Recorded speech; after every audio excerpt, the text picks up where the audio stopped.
Good evening, campers, and welcome aboard the Starship Nightwish. I'm Commander Exorcist, and it is time once again for Taco Tuesday. This is my weekly Elite Dangerous show where I pick a Galnet article, read it, talk about it, primarily from a lore perspective, but I will break the fourth wall if necessary. We will not be being interrupted today by El Presidente. I have done my best to make sure he is corralled today. So, it has been an interesting few days in the world of Elite Dangerous. We're going to talk about that, and we're going to talk about this article. Now, I'm excited because we actually got a Galnet article last week, and that's what we're going to be looking at is this article. And the interesting part is that as I'm doing this video, the effects of what's predicted in this article are being played out on a galactic scale. So we're seeing it right now as it's happening. So let's get into and see what's happening out there with everybody's favorite interstellar bad guys, Aegis. All right, here we go. So like I said, I haven't read this article through and through, but I kind of got a gist of what it's about, but we're going to talk about it. Let's go through and see that Aegis has confirmed a change in the Thargoid strategy. Now, we talked about this in some previous videos where Frontier had kind of hinted at a change in, the way that the Thargoids are handling themselves or going to handle themselves. Now, there was, I threw out some tinfoil hat stuff and talked about the possibility that maybe the Titans just up and leave. Are they really going to let us sit back and take out the next 4 of them as easily as the first 4? Boy, we learned our lesson on that one. We'll talk about that in a minute. But let's go ahead and get started with the article today. We've got Aegis has continued to monitor the recently shifting Thargoid behavior and have confirmed a clear pattern. Ooh, pattern. Yeah, maybe a clear change in pattern there, Galnet.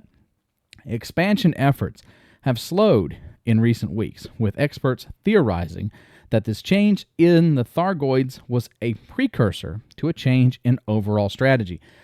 As we know now, yes it was. It certainly was, because Thargoids used to do scouting. And so they would scout into a system, so they would scout it, and then basically the system would go into kind of an alert status saying, hey, you know what, we've got Thargoids that are approaching, and we got to be careful, here they come, and then they would invade. Now they're just invading. And so the Thargoids are certainly more aggressive than they have been in the past, and definitely in relation to Titan Indra. And we'll talk a little bit about Indra here in a moment. But, the expectation of change in the Thargoid behavior overall, it has come to fruition, and we're living it day by day. So, Aegis. Researchers have now gathered enough evidence to confirm a tactical shift, and the commander community has seen that in action. The Thargoids have adopted a more defensive stance, reinforcing their current position rather than expanding outward. Now, that's a very smart military move, especially when you're losing. When 50% of your forces have been decimated, it's time to pull back a little bit and reassess your situation. Think about what's going on and what you need to do to reinforce your position. And so here we go with the reinforcement and the defensive. And my God, the Thargoids have been extremely defensive in the last couple of weeks. They're also targeting and invading populated systems exclusively, sometimes without their normal scouting operations. That's what I talked about earlier. This has brought back the surface starport invasions and attack, the combat zones. Those are a lot of fun, usually on the atmospheric worlds. Dr. J, we'll call her Dr. J, I'm not even bothering, of the Holloway Bioscience Institute offered the following view. That lack of scouting is the most fascinating element of this change to me. A military man may claim it to be desperate enemy, lashing out at its opponents, but I see something deeper. Wait a minute. In a way, yes. It could be seen militarily as a desperate attempt to regain lost territory. However, The Thargoids have been around long enough. War has been going on for over a year. And so when your forces are being taken down so easily, and you've scouted so many systems and you kind of know what's going on, there comes a point where you just really kind of know what you're getting. You know that there's going to be humans, most likely. They're going to be in stations, orbital and surface. These are the weapons they have. They know so much about us. What is there really to scout? Look at how many starports they'll be taking? Okay, fine. If they roll in with an invasion force, they can pretty much handle it at this point. And so, yes, there is kind of a sense of desperation to it, but it also is a deep tactical change. And there's a big psychological aspect to it as well, because us as human beings fighting this war, we've kind of looked at it from a procedural standpoint. We look at it and say, okay, the Thargoids are going to do this, they're going to do that, this is how it works, but that's changed. That's completely changed. It's going to throw us off balance. And it's actually a little scary, because imagine just one day the Goids showing up in your home system and taking everything. There's no advance warning. There's no scouting. There's no nothing. It's just, boom, here they are.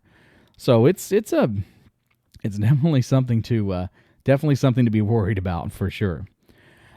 Foregoing expansion to prioritize the defense of their remaining Titans is intelligent, not desperate. And they're right, because as we talked about before, as you know, the defensive power of the Titans is directly related to the number of systems that the Thargoids control. And so if they add reinforcements to the systems for the Titans that are left, it's going to make them more difficult to take out. Yeah. These attacks seem just as calculated. They're gathering data, probing our defenses, and analyzing where the remaining resources may best be used. So, Titan Indra.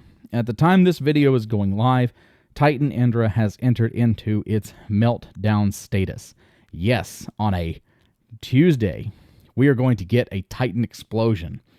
Normally, that would be a Sunday event, because the Thursday afternoon tick from the servers, then we engage, and the Titan is gone in a couple hours. This thing has been just bombarded since Thursday, the 4th of July. And so we expected it to go over the weekend, but it just did not happen. Either there's a lot of competing theories. There's a lot of people out there with ideas about what happened and what's going on, for everything from, everybody's on vacation to somebody in the server room, Arthur, flipping switches that they shouldn't be flipping and changing settings on the Titan, maybe adding some extra hit points to it. I don't know. But this seems to be directly related to it, at least in my opinion. My opinion is that this is part of what we're going to see. I hope it's not as difficult, because it kind of turned into a little bit of a sludge and a grind. But with the Thargoids reinforcing their positions, doing scouting work, finding new ways to defend their Titans against our attacks, this is going to be a lot harder to finish off than we thought. Tyrannus, all of the others, Legong, they were relatively easy compared to some of the other stuff that we've been doing. But here, this is no joke. Indra was not an easy Titan to take down. It had a lot of defensive power, including ships, lots of glaives. I mean, this thing was... You could tell that the Goids have learned a few things, and we're making our job a little bit more difficult. And so I think that I wouldn't be surprised if coming up we see much more of this in terms of reinforcements for the Titans, reinforcements for these systems, an increase in aggressiveness and defensive posture. I don't think the Thargoids are just going to sit around and let us wipe them out as easily as we have the first 50% of their fighting force. As a tactical response, various organizations will be sending strike teams to designate counter-strike systems around the Titan with the least systems under Thargoid control. Where possible, these teams plan to reactivate a single point within each system to provide a forward operating base for anti-Xeno operations. That's cool. That's cool. So pilots are going back into these systems that are controlled by the Goids, and we're taking at least one One space, because one space is all we need. You know anything about human history? All we need is a foothold, and it's ours. We may not get it today or tomorrow or next week, but we will get it. We just need our foot in the door. And so in this case, that's kind of what we're doing. Pilots are being encouraged to take up arms and participate in the defense of these forward points. Now, outside the wall, that is the surface port defensive combat zones and stuff that's coming back. And there have been some theories that that's been a potential cause for the length of time that it's taken for Legong to come down. Not Legong, for Indra to come down. Good gracious. So I don't know. I really don't know. I think that this article, in terms of the difference between, the Thargoids' behavior before and what they're doing now, is very important. And I think this kind of does lean into what we are expecting to see with, changes in the Thargoid behavior. Does it mean that this is all that's involved? I don't know. Probably at the moment. But this is at least our lore explanation as to why it took us so long to get Indra to melt down. So, and like I said, Indra has taken several days.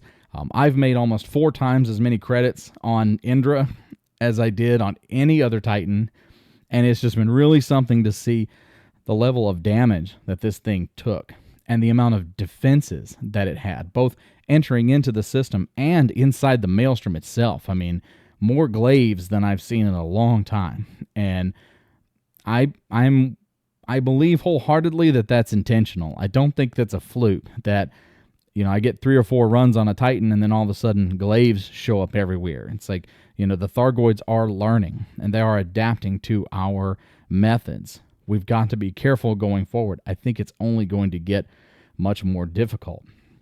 The thing that scares me the most is the possibility that we may not get a Titan to melt down before Tharg's Day of the next week. What happens then? Nobody knows. I know that there was some talk about, potentially just different ideas. My worry is that what if it goes back to an invulnerable status? What if it goes back to maximum defense and we're forced to start all over again? So that could be a very, very bad thing. So I implore you, if you have the opportunity and you know how to, when the Titan is vulnerable, go for it.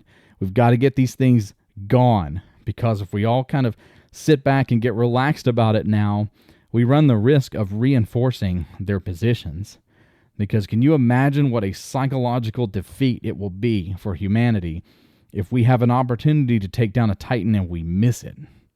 That'd be really, really weird. I'm not sure how I would handle that. Hey everybody, these are the disciples. These are the people that keep this channel going.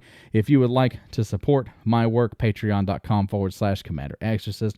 You get access to monthly updates, behind the scenes stuff, and early access to projects that I'm working on. Would love to have you aboard. And that is going to be it for Talk O Tuesday. Very soon you'll be seeing the destruction of the Titan Indra.